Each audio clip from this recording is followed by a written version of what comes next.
আসসালামু আলাইকুম। আজকে সর্বশেষ সংবাদ জানাবো আমি নুসরাত। প্রথমেই জানিয়ে দেব সংবাদ শিরোনাম। মেঘনায় অবৈধ বালু উত্তোলনে বাধা, গুলিবিদ্ধ 6।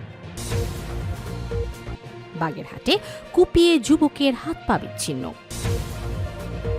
সর্বশেষ জানাবো কারাগার থেকে আইনজীবী সমিতি নির্বাচনের প্রার্থী ব্যারিস্টার সুমন। শিরোনাম শুনলেন, এবারে বিস্তারিত। মেঘনায় অবৈধ বালু উত্তোলনে বাধা, গুলিবিদ্ধ 6।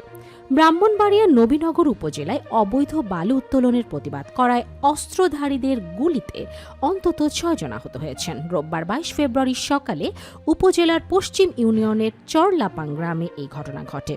গুলিবিদ্ধরা হলেন নুরুল আমিন 42, রৌফ মিয়া 45, সফর মিয়া 50, সিয়াম হোসেন 16, জসিমউদ্দিন 40, ইব্রাহিম 30।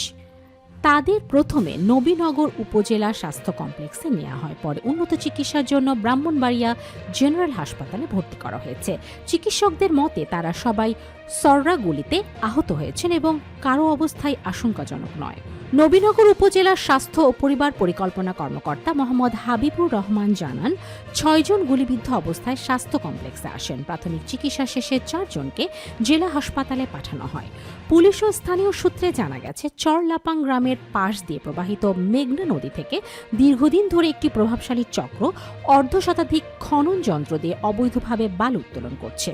এতে নদী তীরবর্তী গ্রামগুলোতে ভাঙন দেখা দিয়েছে। স্থানীয়দের অভিযোগ, মাঝে মাঝে প্রশাসনের অভিযান হলেও কয়েকদিন পর আবার বালু উত্তোলন শুরু হয়। এমনকি বালু উত্তোলনকারীরা কৃষি জমির ফসলও জোর করে কেটে নিয়ে যায়। বাগেরহাটে কুপিয়ে যুবকের হাত পা বিচ্ছিন্ন। বাগেরহাটের কচুয়ায় মোহাম্মদ রহমতুল্লাহ শেখ নামের এক যুবককে কুপিয়ে হাত পা বিচ্ছিন্ন করে দিয়েছে দুর্বৃত্তরা। রোববার 22 ফেব্রুয়ারি বেলা 11টায় উপজেলার মঘিয়া ইউনিয়নের সম্মানকাঠি গ্রামে কবিরের বাগান থেকে ওই যুবককে উদ্ধার করে কচুয়া থানা পুলিশ। কচুয়া উপজেলা স্বাস্থ্য কমপ্লেক্সে নেওয়া হলে অবস্থা গুরুতর হওয়ায় তাকে খুলনা মেডিকেল কলেজে হস্তান্তর করে চিকিৎসকেরা। আহত মোহাম্মদ রহমতুল্লাহ শেখ কচুয়া উপজেলার চরসোনাপুর গ্রামের আব্দুল মতিনের ছেলে। কচুয়া উপজেলা স্বাস্থ্য কমপ্লেক্সের জরুরি বিভাগে থাকা অবস্থায় হামলার শিকার রহমতুল্লাহ পানি খাওয়ার জন্য চাচ্ছিলেন। হামলাকারীদের সম্পর্কে জানতে চাইলে তিনি অভিযোগ করে বলেন, চরসোনাকুর গ্রামের একরাম শেখের ছেলে ইসরাফিল ও ইয়াসিন এবং তাদের সহযোগী ইব্রাহিম আমাকে মেরেছে ও কুপিয়েছে। মোহাম্মদ রহমতুল্লাহ শেখের বাবা আব্দুল মতিন অভিযোগ করেন, জমি সংক্রান্ত বিরোধের জেরে কামরুল, ইসরাফিল, ইয়াসিন সহ কয়েকজন আমার ছেলেকে মেরেছে, কুপিয়ে তার 2 হাত বিচ্ছিন্ন করে ফেলেছে, 2 পাও বিচ্ছিন্ন হওয়ার অবস্থায় রয়েছে। খুলনা মেডিকেল কলেজ হাসপাতালে আছি, চিকিৎসকেরা ঢাকায় নিতে বলেছেন। ঢাকায় নেওয়ার প্রস্তুতি নিচ্ছেন বলে জানালেন এই বাবা। কচুয়া উপজেলা স্বাস্থ্য কমপ্লেক্সের চিকিৎসক ডক্টর জান্নাতুল ফেরদৌস বলেন, 2 হাত ও 2 পা গুরুতর জখম নিয়ে, বিশেষ করে একটি হাত ও একটি পা পুরোপুরি বিচ্ছিন্ন, অন্য একটি পাও বেশ বিচ্ছিন্ন। এছাড়া মাথা, হাঁটু সহ শরীরের বিভিন্ন স্থানে জখম রয়েছে। তার অবস্থা বেশ ঝুঁকিপূর্ণ। আমরা তাকে খুলনা মেডিকেল কলেজ হাসপাতালে রেফার করেছি। কচুয়া থানার ওসি মোহাম্মদ শফিকুল ইসলাম বলেন, স্থানীয়দের মাধ্যমে খবর পেয়ে ওই যুবককে উদ্ধার করে হাসপাতালে নেওয়া হয়। কারা কি করেছে এসব বিষয় এখনো কোনো তথ্য পায়নি। পরিবারের পক্ষ থেকে অভিযোগ দিলে প্রয়োজনীয় আইনি ব্যবস্থা নেওয়া হবে। কারাগার থেকে আইনজীবী সমিতি নির্বাচনের প্রার্থী ব্যারিস্টার সুমন।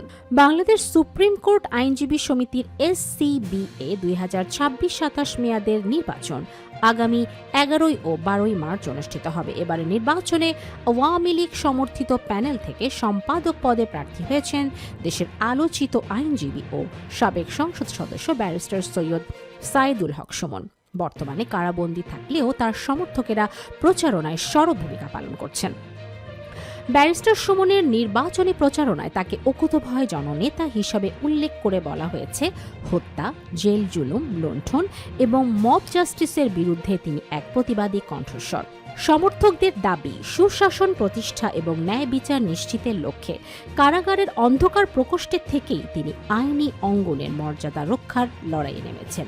2024 সালে বৈষম্য বিরোধী ছাত্র আন্দোলনে সংগঠিত হত্যাকাণ্ডের একাধিক মামলায় ব্যারিস্টার সুমন বর্তমানে কারাগারে আছেন। তিনি দ্বাদশ সংসদ নির্বাচনে হবিগঞ্জ 4 চুনারুঘাট মাধবপুর আসন থেকে স্বতন্ত্র প্রার্থী হিসেবে জয় পান।